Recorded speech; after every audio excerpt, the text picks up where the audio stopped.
have been some of you may have been the beneficiaries of that policy and may think that's not necessarily a bad thing, but from a legal perspective that's a really bad thing, because law should be certain. You should know that this is illegal, and that therefore if I behave in this way, then I am subject to criminalisation, conviction and punishment.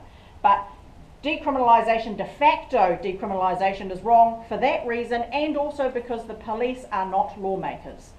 We should not leave lawmaking in the hands of the police. Yeah. Again, from a legal perspective,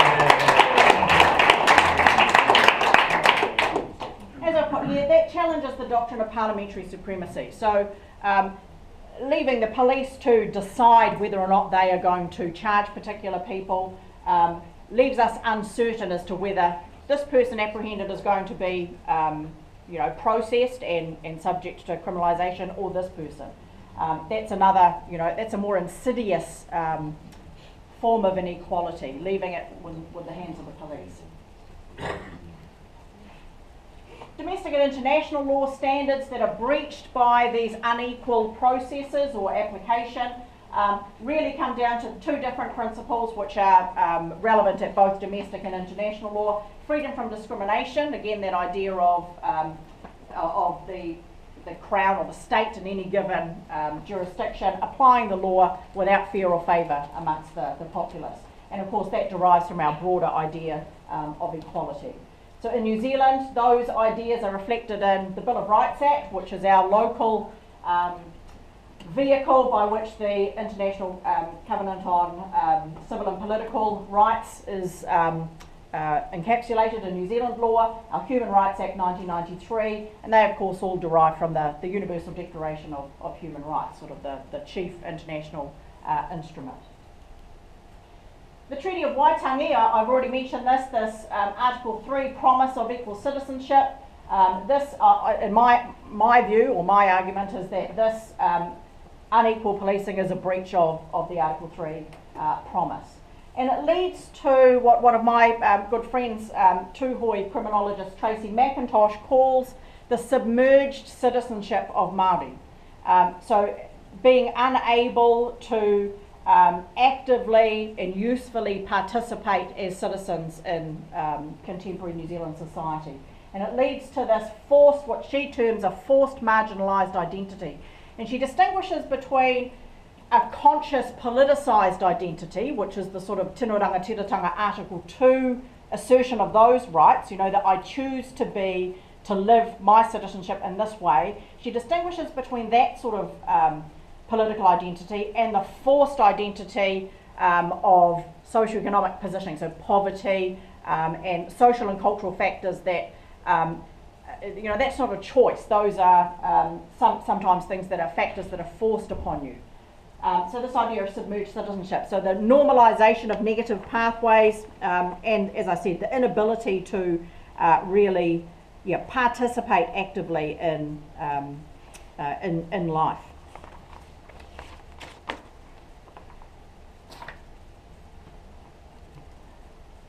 Right, so what are the consequences of a legal response? So given that, one statistic you might be aware of is that it seems that less than 5% of people apprehended for cannabis-related offending are actually subject to legal sanctions. So 5%. So of that 5%, so 95% of people then have breached the law but have not faced legal consequences. That's, for a lawyer, that's just bizarre to think about that. That shouldn't happen. So either you criminalise everybody or you criminalise nobody, one or the other. Make a choice. I don't really care which one, really, but that doesn't sit well. So consequences are, of course, conviction and punishment, but the collateral consequences, or what's sometimes known as the secret sentences, are the things that I'm particularly concerned about, especially from a Māori or young person's perspective. So the impact of conviction on your health, your well-being, but particularly your livelihood and your status. So as someone mentioned, your ability to find employment or to keep a job. So to find a job or keep a job. So again, as you know, the clean slate legislation, so Nandor's legacy, that you can suppress cannabis-related convictions would be one type of conviction. You can suppress that in certain circumstances, but not in others. Doesn't apply to certain employment situations. Doesn't apply to immigration. And for young Māori in particular, it's the immigration one is the real kicker. So again, if you think about sort of the last 10, 15 years of the impact of not just the global financial crisis, but basically post fourth Labour government restructuring of New Zealand, the great Māori migration to the Gold Coast and to the mines in Australia, you have thousands of young Māori families trying to look for a better life across the ditch. And many of those people can't do that because of the mandatory requirement to disclose criminal offending. I have numerous relatives that ring me asking for advice about that. Do I have to disclose this conviction? So I have one cousin who's 35. Well, he was 35 a couple of years ago. He had a certain job offer in Kalgoorlie, and he's 35 and he had one cannabis-related possessory conviction from when he was 17. And he said, does that run out? In relation to immigration, there is no limitation on that. You are required to disclose. And in the end, he just lied. He said, I'm willing to take the risk that they won't find out. And people shouldn't be put in that position. But I also know people that have actually stayed behind while their families have gone ahead without them because they are law-obeying citizens in the sense that they will disclose if they are required to. For example, let's say last year when I entered Japan, they already started asking people if you've got existing cannabis convictions. I feel in many ways it's highly unfair to disclose these type of convictions, and it literally destroys people's career perspective in many ways. So I think I would support a lot of people having their convictions quashed on cannabis. It's just unfair for a lot. For example, because I'm doing a Bachelor of Information Technology and I want to go on a OE to Japan in a few years' time, if I did get a cannabis conviction in that time frame, it will mean my OE will be at risk. And my bachelor will also be put at risk as well. Yeah, absolutely. And you're not, there's a geographic disparity then in terms of when and where you are required to disclose. So in the New Zealand context, you might not have to disclose in relation to a private employer. You are in relation to almost any position with the Crown, so any ministry position in relation to the police, the Teachers' Council, Law Society. So certain employers and certain sectors are privileged over others, which is also perhaps not really justifiable. Although I did notice in the paper the other day that the FBI has now changed their policy in respect of, because they want the best, the smartest people, the smartest IT people. Yeah. How ironic!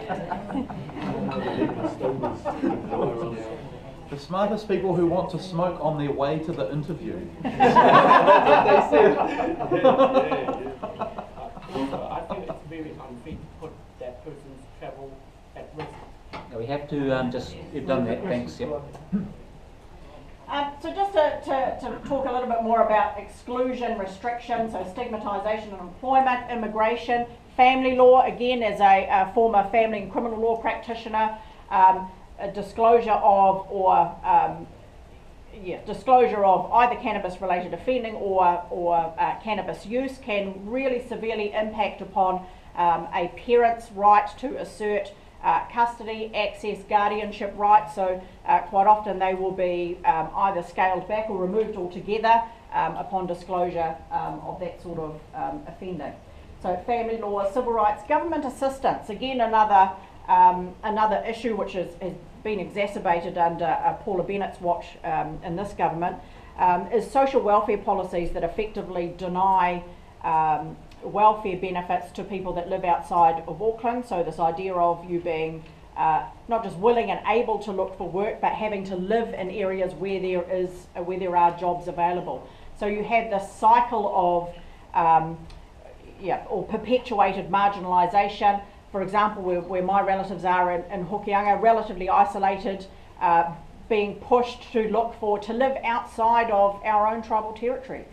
to search for work in centres, in the main centres, but not being able to assert their, as I said, that's the tension between Article 2, Tino Rangatiratanga, our right to live, who we are, where we are from, versus the equality promise under Article 3. That's also a breach. So we have ongoing drug use and frankly, drug-related problems in many rural areas, but government policy also actually denies people the right to live and to seek appropriate employment because of the lack of investment in those areas. So.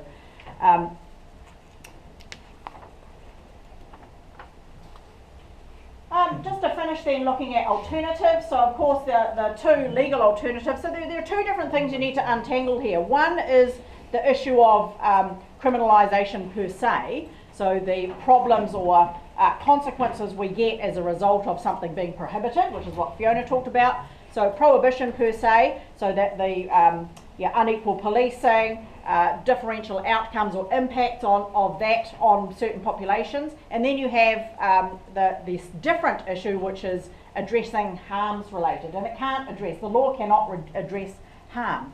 Well, mostly it can't. I'd argue there's perhaps a slight rider on that is this growth of what we call therapeutic jurisprudence. So, but my basic argument is that the law is a pretty simple beast. It uses a prohibitive language. It acts on the basis of dichotomies or binaries. You're either in or you're out. You're legal or you're illegal. There's no spectrum in relation to harm. There's no consideration of ranges of use, for example. So the law is pretty simple. So the law needs to decide either this is going to be illegal or illegal, but the law can't, so it can solve the problem of differential impact of policing, but it can't solve the problems in relation to harmful use or perceptions of harm in relation to the substance. That has to do something else in that regard. So one, of course, avenue which the law has traversed over the past 20 years in the United States and just the last couple of years in New Zealand is this idea of the use of the law as a therapeutic agent of change to address or solve social problems. So one iteration or one example of that is the alcohol and other drug treatment courts, which are operated in Auckland, one in Waitakere and one in Auckland City. And of course they use the law, so someone comes to the attention of the law through offending and it is assumed that the drug or alcohol use is causative of that offending behaviour, and so they try to use the vehicle of the court personnel, other professionals to address offending related harm. So that's one aspect. And then as Fiona's already mentioned, the other thing we could do, which is of course which other jurisdictions have done, is to either take a harm reduction approach or a public health and education approach. So those are really our choices from here. But I do think you need to be quite clear that you're talking about two different legal issues here. One is the legal issues and the legal problems or challenges posed by criminalisation per se, and then the addressing of harm, which is a different taki, a different kaupapa altogether. So I think I'll leave it there, and we'll take questions, I suppose, won't we? Kia ora.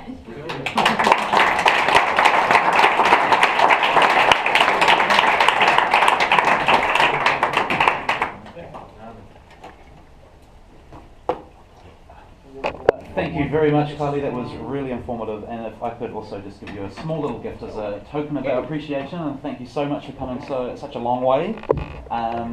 If we'd like to open it up now to questions from the floor.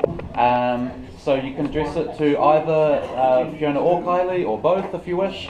And I guess we would just say at this point, think about your questions, whether the entire room needs to kind of hear it or whatever. If it's more of a personal question, maybe grab them in a break or something like that. But of course, encourage your questions. So we have at the back.